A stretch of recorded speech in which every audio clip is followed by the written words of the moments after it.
Hello, good afternoon. So, now I will begin with my next topic, that is electric field intensity due to infinitely long straight uniformly charged wire or line charge. What is the application? We have to calculate electric field intensity due to which? Due to infinitely long straight uniformly charged wire. What it means? I will consider a long charged wire, thin charged wire, long thin charged wire. Okay, that will be infinitely long intensity due to infinitely long. I will consider a small portion. So, but we are calculating electric field due to infinitely long straight wire. What is the characteristic of this wire? That is, it is uniformly charged. So it is like a wire. So we will consider this only. Okay. So before deriving this, it is also called as line charge or line charge.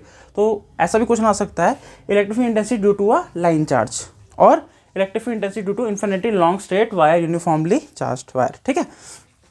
तो अब इसको solve करने के लिए देखिए, सबसे पहले जो सबसे इंपॉर्टेंट चीज़ है जो मुझे इसमें करानी है आपको, तो उसमें हम सबसे पहले सब कुछ चीज़ें लिखेंगे. तो हम सबसे पहले क्या करेंगे, कंसीडर अ यूनिफॉर्मली. तो इस चीज़ को हम लिख लेंगे यहाँ पर, आप लोग भी उतारते जाइए, तो इसको मैं लिखाते जाऊँगा. ठीक है. तो इसके लिए आप सबसे पहले क्वेश्चन से ही आपने उतार देना है. इन्फिनिट लिखा हुआ है, इन्फिनिटी लॉन्ग स्ट्रेट वायर, तो हम यहाँ से लिख देंगे consider an infinite and very thin straight uniformly, question में सारी चीज़ें लिखी हुई हैं, यूनिफॉर्मली चार्ज्ड. ये देखिए क्वेश्चन में लिखा हुआ है लॉन्ग स्ट्रेट यूनिफॉर्मली चार्ज्ड है. So uniformly charged, this is written charged, uniformly charged wire, and the new thing is that having linear charge density. What will be its value? It will be lambda. So हमने क्या लिखा है, मैंने देखिए, consider, थोड़ा पसीना आ रहा, sorry, गर्मी हो गया. Consider N infinitely and very thin straight uniformly charge wire. हमने कंसीडर करना है एक यूनिफॉर्मली चार्ज लॉन्ग वायर है जिस हैविंग, उसकी लीनियर चार्ज डेंसिटी क्या होगी, लैम्डा. तो हम लीनियर चार्ज डेंसिटी किससे डिनोट करते हैं बच्चे, लैम्डा से. तो अब इसके आगे क्या आप लिखोगे, टू कैलकुलेट, जो क्वेश्चन में हमें बोला हुआ है, टू कैलकुलेट, मैं ई लिख रहा हूँ, आप क्या लिखेंगे, इलेक्ट्रिक फील्ड इंटेंसिटी पूरा लिखेंगे, ईपी. ठीक है, मैं ईपी लिख देता हूँ यहाँ पर, आप पूरा लिखेंगे, to calculate electric field intensity EP. ठीक है, कहाँ पे निकालना है, तो हम एक पॉइंट पे निकालेंगे, at a distance capital P inverted comma में लिख देंगे. इस पॉइंट पे मैं निकाल के दिखाऊंगा, एट अ डिस्टेंस, नहीं, पहले हम लिखेंगे डिस्टेंस, में पहले लिख दिया, एट अ पॉइंट लिखेंगे और उसके बाद उसका डिस्टेंस लिखेंगे, at a point P at a distance. इस पॉइंट पी का डिस्टेंस कहाँ कितना होगा हमारा बच्चे, स्मॉल आर. फ्रॉम, कहाँ से होगा बच्चे, from the line drawn on imaginary cylinder. और ये जो हम इमेजिनरी डायग्राम बनाते हैं एक लाइन चार्ज के बाहर, उसे हम क्या कहते हैं, गॉसियन सरफेस. ये हम खुद से बनाते हैं बच्चे किसी चार्ज के अराउंड. तो हम यहाँ पर सिलेंड्रिकल यूज़ करेंगे, इसलिए यहाँ पे लिखा है लाइन ड्रॉन ऑन इमेजिनरी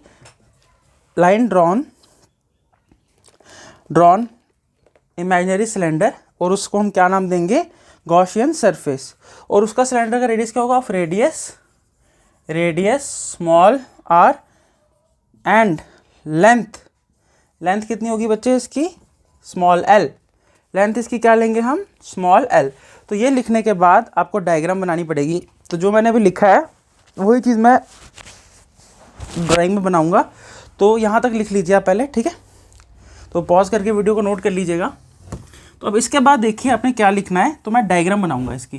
तो सबसे पहले मुझे क्या बनाना है, मैंने आपको बताया इन्फिनिटली लॉन्ग वायर बनानी है. तो मैं यहाँ पर सबसे पहले क्या करूँगा, एक थिन सी वायर लूँगा और इसको यहाँ तक ऐसे इलोंगेट कर दूंगा। ठीक है, तो इसके अराउंड मैंने क्या बनाना है बच्चे, एक सिलेंड्रिकल शेप, और इसे हम क्या कहते हैं, गॉसियन सरफेस। क्या खुद से बना रहा हूँ मैं ये शेप, कौन सी शेप बना रहा हूँ, सिलेंड्रिकल शेप, और इसको मैं क्या कह रहा हूँ, गॉसियन। तो इसकी लेंथ कितनी बोली है बच्चे, स्मॉल एल, और मैंने क्या बोला कि एक पॉइंट P है जिस पे मैंने इधर से क्या निकालना है बच्चे, कि कितना मेरा इसमें इलेक्ट्रिक फील्ड इंटेंसिटी है। तो इसका डिस्टेंस कितना है, रेडियस सिलेंड्रिकल शेप का स्मॉल r, और इस पॉइंट का मैं नाम क्या डालूंगा बच्चे, ये जो पॉइंट मैंने यहाँ पर लिया हुआ है छोटा सा, इस पॉइंट का नाम लेना है मैंने P, और यहाँ से ही मेरा बाहर की तरफ मेरा क्या आएगा बच्चे, इलेक्ट्रिक फील्ड E, और यहाँ से स्मॉल एरिया एलिमेंट हम क्या कहेंगे, ds। ये मेरा ds है यहाँ पर, d ऑफ s, इसको फिर से मिटा के लिख देता हूँ अगर आपको थोड़ा दिख रहा है, वेक्टर फॉर्म में ds, और ये आपका इलेक्ट्रिक फील्ड आ गया, ये पॉइंट P आ गया। ठीक है, और ये चीज़ क्या है मेरी पूरी की पूरी, गॉसियन सरफेस। क्या है, गॉसियन सरफेस, गॉसियन सरफेस। ठीक है, तो मैंने इस सरफेस को 3 पार्ट में डिवाइड करना है।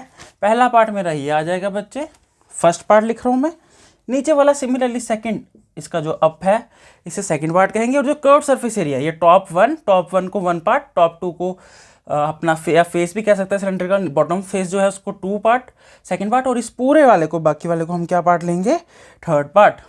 इस वाले को पूरे को मैं क्या पार्ट लूँगा, थर्ड पार्ट, ये पूरा बीच का जो पोर्शन है। ठीक है, तो इस पूरी सरफेस को मैंने 3 पार्ट में डिवाइड किया, first portion, second portion, and पूरा जो बीच का है उसे मैं क्या ले रहा हूँ, थर्ड पोर्शन तक। ठीक है, यहाँ तक समझ आ गई आपको बात।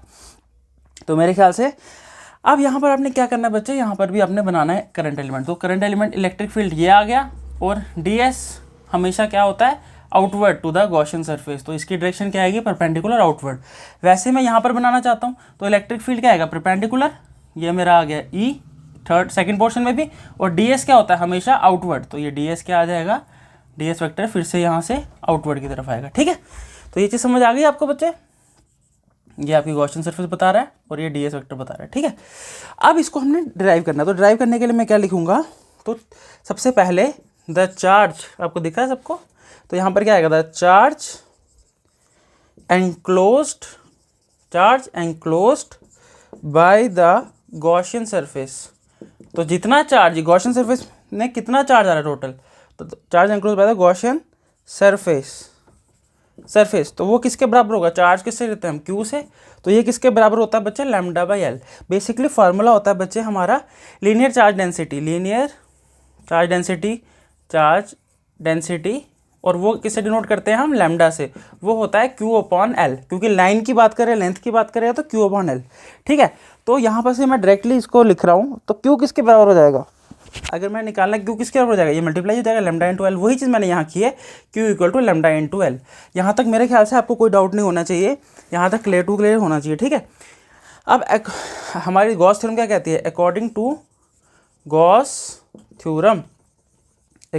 गॉस थ्योरम, तो आपको पता है फाई, ठीक है, फाई सरफेस के अराउंड E डॉट ds किसके बराबर होता है बच्चे, हमारा Q अपॉन एप्सिलॉन नॉट, ये आपको पता है, ये सेकंड आ जाएगा, इसको आप फर्स्ट इक्वेशन बनाएंगे।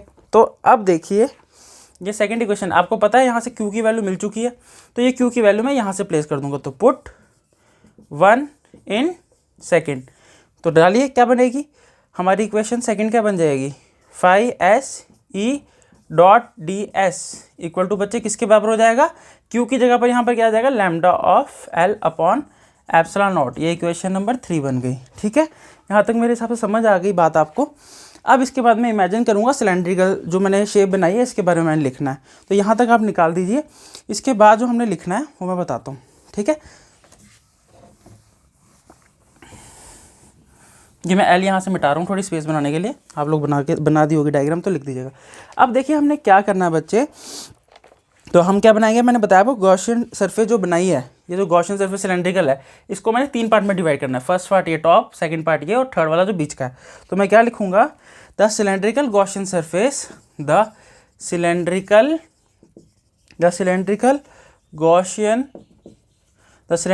गॉसियन सरफेस इज डिवाइडेड, या कैन भी लिख सकते हो, is divided into 3 parts. 3 parts, first part roman में, second part and third part roman में लिख देंगे ऐसे 1 2 एंड 3।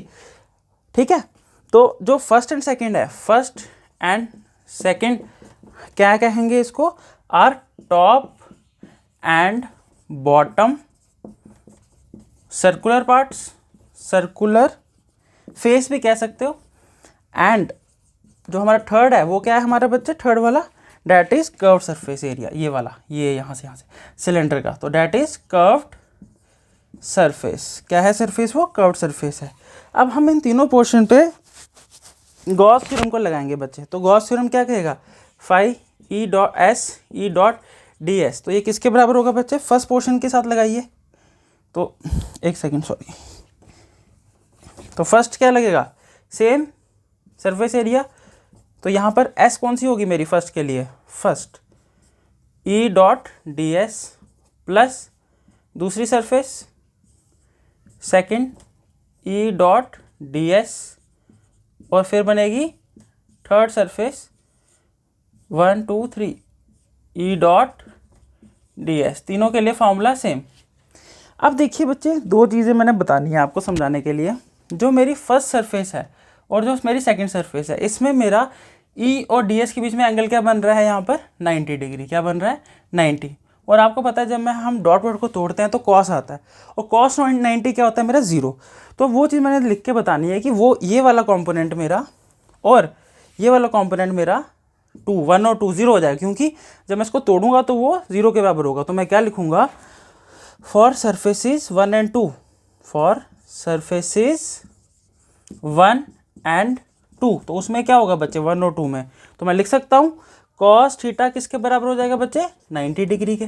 ठीक है, तो इसको नीचे वाली चीज़ को मैं ऊपर कंटिन्यू करता हूँ। ठीक है, तो मैंने कॉस थीटा को क्या लिखा, 90 लिखा, तो मेरा क्या बन जाएगा बच्चे, हेयर अब क्या बन जाएगा, phi E dot D S था ना फर्स्ट के लिए, तो ई डॉट डी एस को डॉट प्रोडक्ट तोड़ूँ अगर मैं, तो क्या बन जाएगा, cos of 90 equal to phi second के लिए भी E dot D S cos, इधर भी 90, क्योंकि डॉट प्रोडक्ट तोड़ा है मैंने, वेक्टर से नॉर्मल बनाया, और ये किसके बराबर होगा, 0 के, क्योंकि कॉस 90 कितना होता है, 0।